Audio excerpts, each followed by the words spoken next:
فیضان محرم شریف اسلامی سال کا پہلا مہینہ محرم ہے، جسے اس کی حرمت کی وجہ سے محرم کا نام دیا گیا ہے۔ بعض روایات میں اسے شہر اللہ یعنی اللہ پاک کا مہینہ بھی کہا گیا ہے۔ اللہ پاک کی کرم نوازی ہے کہ اسلامی سال کا آغاز محرم شریف کے بابرکت مہینے سے ہوا، جس میں اجر و ثواب اور خیر و برکت کے کئی مواقع موجود ہیں۔ بندہ مومن سال کی ابتدا ہی سے اپنے رب کے قریب ہو جائے اور توبہ کرے تو اس کے گناہ بخش دیے جائیں گے اور نیکیوں کا اثر بندے پر سال کے اختتام تک رہے گا، حتیٰ کہ سال کا آخری مہینہ ذوالحجہ شریف بھی عبادت میں بسر کرنے کا ذہن بنے گا۔ محرم شریف کے فضائل۔ محرم شریف کے کئی فضائل احادیث مبارکہ میں آئے ہیں، جیسا کہ اللہ پاک کے آخری نبی صلی اللہ علیہ وآلہ وصحبہ وسلم نے ارشاد فرمایا، ماہ رمضان کے بعد سب سے افضل روزے اللہ پاک کے مہینے محرم کے روزے ہیں۔ اس مبارک مہینے کا پہلا عشرہ پچھلی شریعتوں سے لے کر ہماری شریعت تک نہایت بابرکت رہا ہے، جس کے بارے میں حضرت ابو عثمان نہدی رحمۃ اللہ علیہ فرماتے ہیں، صحابہ کرام علیہم الرضوان 3 عشروں کی تعظیم کیا کرتے تھے۔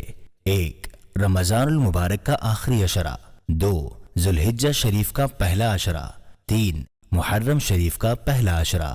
یوم عاشورہ اس مہینے کی 10 تاریخ، جسے یوم عاشورہ کے نام سے جانا جاتا ہے، اس دن سے منسوب انبیاء کرام علیہم الصلاۃ والسلام کے ایسے واقعات ہیں جو اس مہینے کی تاریخی اہمیت کو اجاگر کرتے ہیں، جیسا کہ اس دن حضرت موسیٰ علیہ السلام کی مدد کی گئی اور فرعون اور اس کے پیروکار اس میں ہلاک ہوئے۔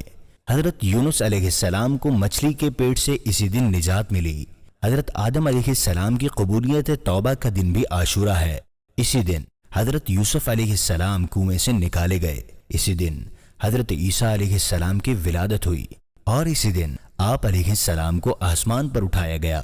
یوم عاشورہ کو ہی حضرت سلیمان علیہ السلام کو بادشاہت عطا ہوئی اور اسی دن تاریخ اسلام کا عظیم واقعہ کربلا پیش آیا۔ واقعہ کربلا محرم شریف کا مہینہ ہر سال ہمیں شہدائے کربلا بالخصوص سید الشہداء امام علی مقام حضرت امام حسین رضی اللہ عنہ کی یاد دلاتا ہے۔ 10 محرم شریف 61 ہجری کو تاریخ اسلام میں حق و باطل کے درمیان ایک عظیم معرکہ پیش آیا، جسے واقعہ کربلا کے نام سے یاد کیا جاتا ہے۔ اس معرکے میں شہدائے کربلا رضی اللہ عنہم کے استقامت بھرے انداز نے تمام اہل حق کو باطل کے سامنے ڈٹ جانے اور ضرورت پڑنے پر دین اسلام کی خاطر جان کا نذرانہ پیش کرنے کا عظیم الشان سبق دیا۔ عاشورہ کے فضائل و اعمال۔ شب عاشورہ غسل کرنا۔ شب عاشورہ غسل کرنے سے پورا سال بیماریوں سے حفاظت رہتی ہے، کیونکہ اس رات آب زمزم تمام پانیوں میں شامل کر دیا جاتا ہے۔ عاشورہ کا روزہ 10 محرم شریف کا روزہ رکھنا باعث ثواب ہے، جیسا کہ رسول اللہ صلی اللہ علیہ وآلہ وصحبہ وسلم نے ارشاد فرمایا، عاشورہ کے دن کا روزہ رکھو اور اس میں یہودیوں کی مخالفت کرو۔ عاشورہ کے دن سے پہلے یا بعد میں ایک دن کا روزہ رکھو۔